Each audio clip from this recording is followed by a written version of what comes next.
How to work with the 2-tail sound speed inversion.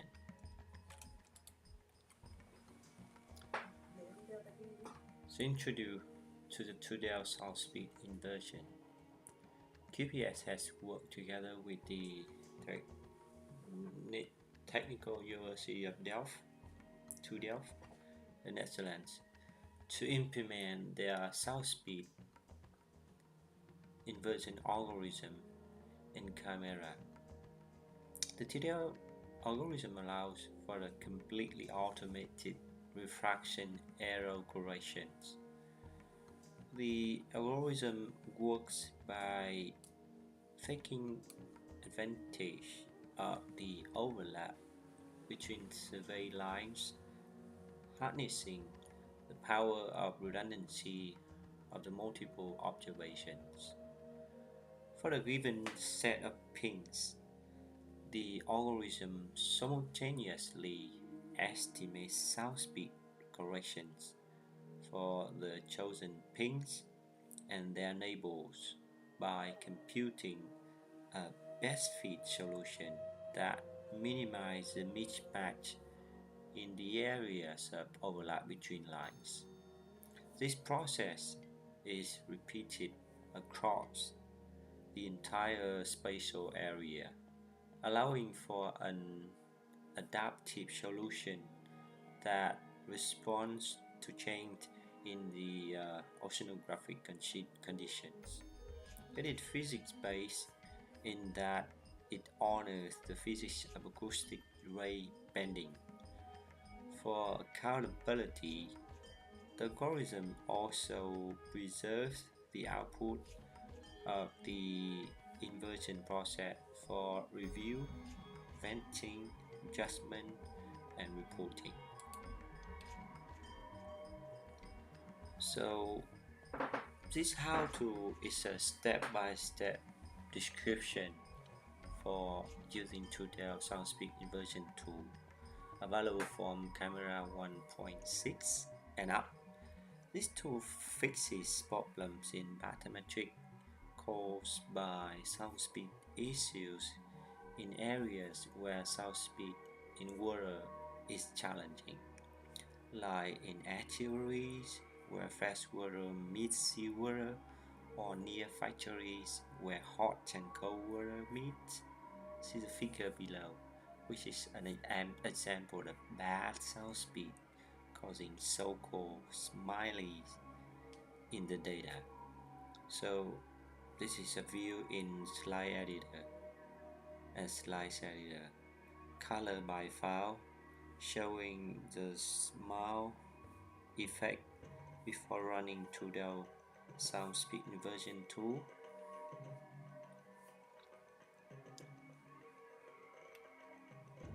And this is a slide editor view, color by file after the algorithm is run. The soundings with a poor refraction correction has been mended.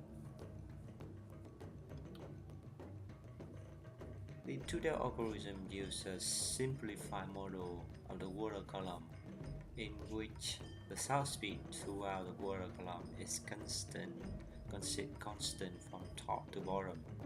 This is essential the harmonic sound speed, and a refraction correction occurs only at the transducer phase to allow for a ray bending correction. The data quality may significantly improve when applying this calculation harmonic sound speed. The harmonic sound speed is the time series that you see is the answer to what the algorithm comes up with. This result is then applied using usual ray tracing processing to improve the process footprints. This article explains how to apply sound speed inversion tool. QPD files created in QIMERA prior to 8.18, QIMERA prior to 1.6, and with direct to QPD will not have sufficient information to run algorithm and will require sound velocity correction in QIMERA prior to use. If needed, a separate dialog will ask you wish to reprocess the files to continue. Since QIMERA 161, this algorithm can be run on either QPDs only or QPD linked to raw Sonos files. Along with this comes the ability to run this with only a QIMERA clean level of licensing. The 2DL sound speed inversion add-on is still required, however. See QIMERA license level for more information on add-ons. For the best results, we advise that to run the algorithm on a pre-clean dataset, especially when running a quick search algorithm. For spinky data, the full algorithm is most likely to do a better job than the quick search algorithm due to the nature of the algorithm using more data. But the outliers or spikes in the data will influence the calculations.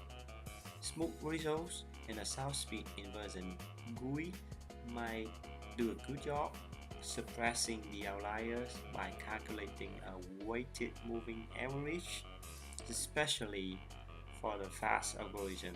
It can improve the results. Without it, fast performs poorly because of noise, but smoothing can get a reasonable enough result to start cleaning. So here are the steps.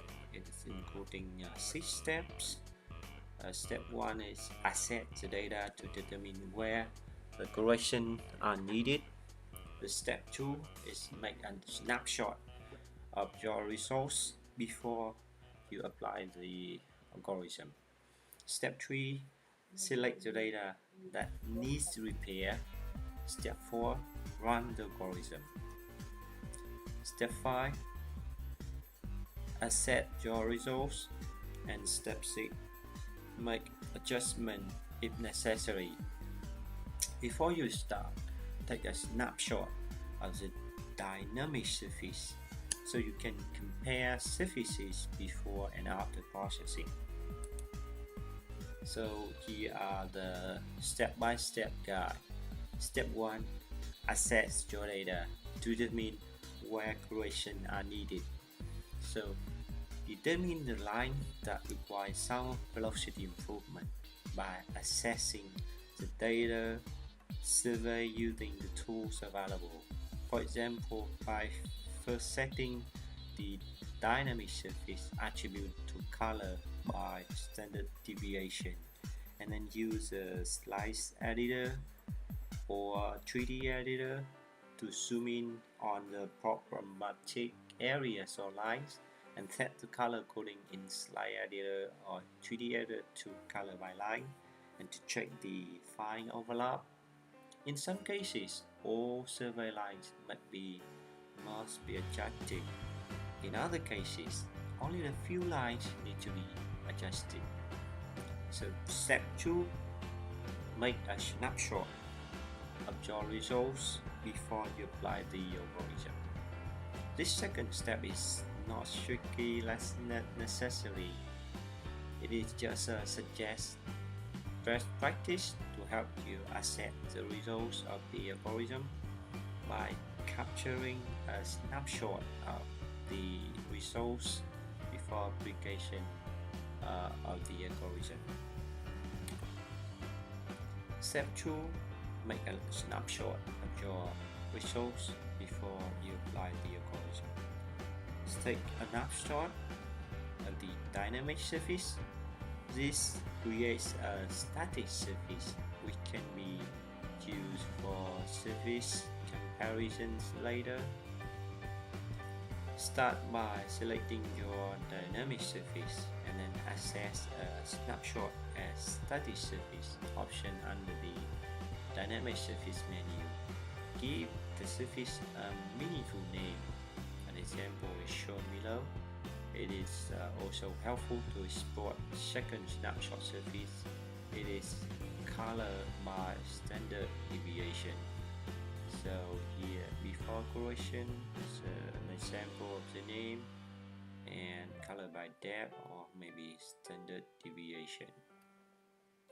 Step 3 is to select the data that needs repair.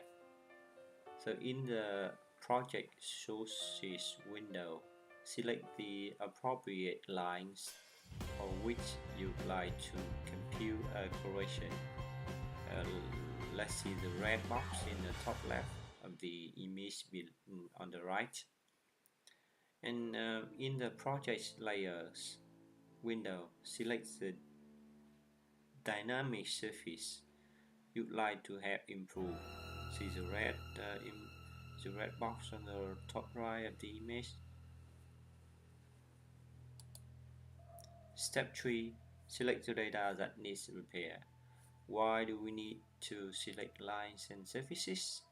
The short answer is that the lines you select will be the lines that are corrected, and the dynamic surface that you select help the algorithm to determine which neighboring survey line can be used to assist the algorithm.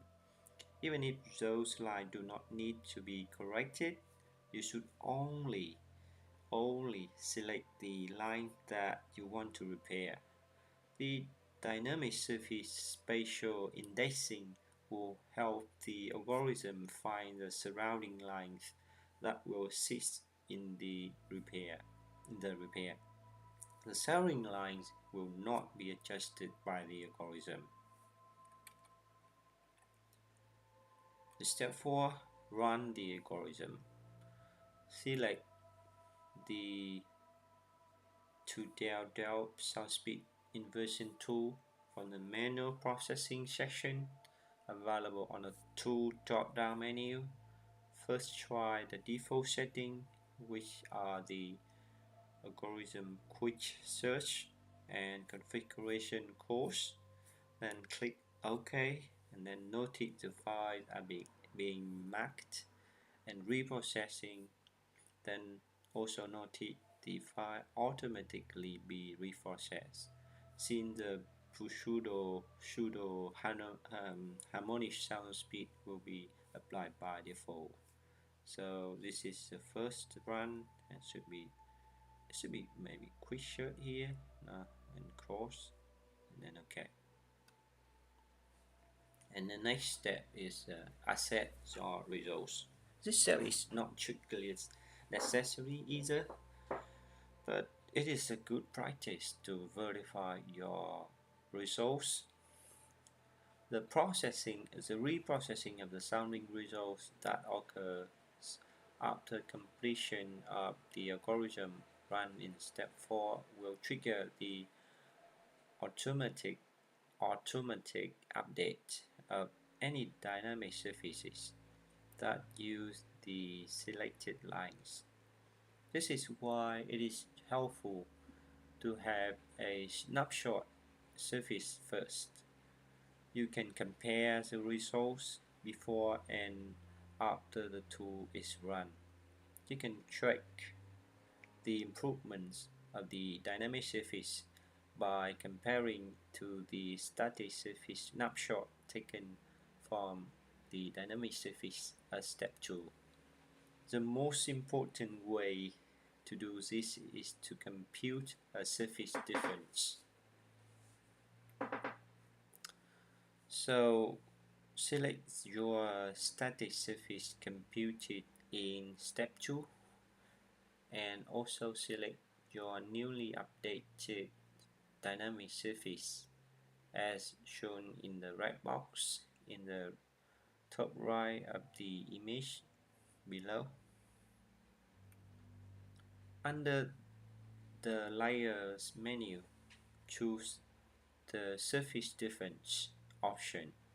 This will launch a wizard that will walk you through the process of creating a surface difference. The first stage of the widget is shown below.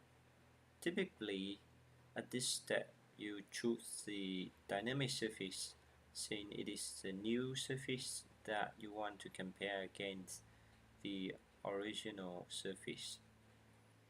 In the second step, you would typically choose the static surface that you created in step 2. So this is dynamic surface and then next is second surface. At the end of the process, it will give you statistical results which can be saved as a report. See below for an example. So surface statistics, surface different tests, surface characterization information, surface statistics information, let's say as text. You can review the surface difference map and assess the outcome by adjusting the histogram and the color map.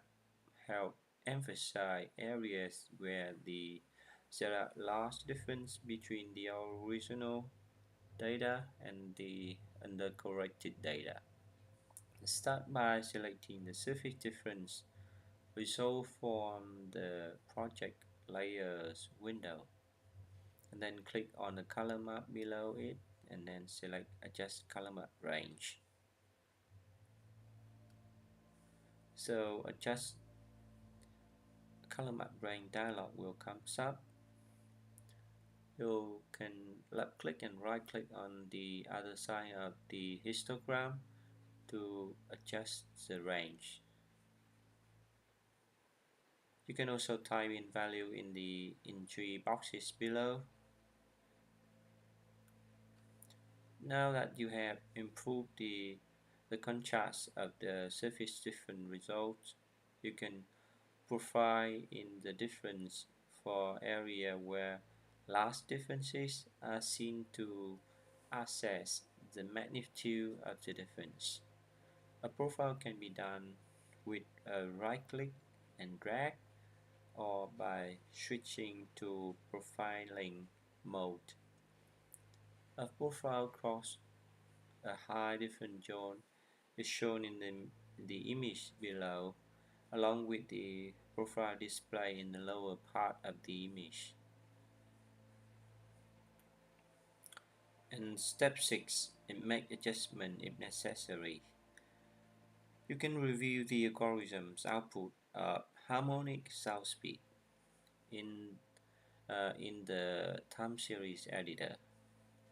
In this case, you're not sure about the improvement, or if you wish to try the other algorithm settings for the sake of comparison, you can rerun the TU Delft sound speed inversion tool GUI and choose different settings like full shirt, etc.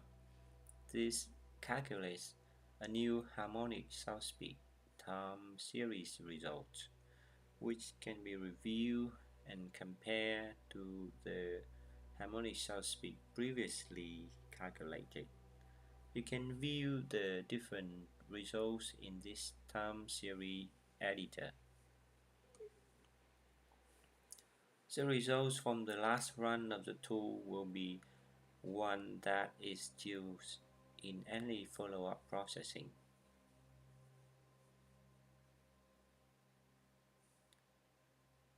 If you want to adjust which result you want to use after your investigation, you can manage which results you prefer to use in the processing settings dialog. Here you can choose the harmonic sound speed. Use the harmonic sound speed override strategy when you're available. Which one? Here the full shirt or quick shirt. Select the time series you prefer and move it to the top of the priority list and click OK. The data will be reprocessed and the dynamic surface will update. you are not happy with the results and you need to disable their use, you can do this by unchecking the tick box over the harmonic sound speed time series items shown below. So um, here are the options. So there are two approaches method, quick search and full search, and there are three configurations. So in quick search, it is nonlinear least square optimization. Speed is fast medium, easily distracted by noise or terrain.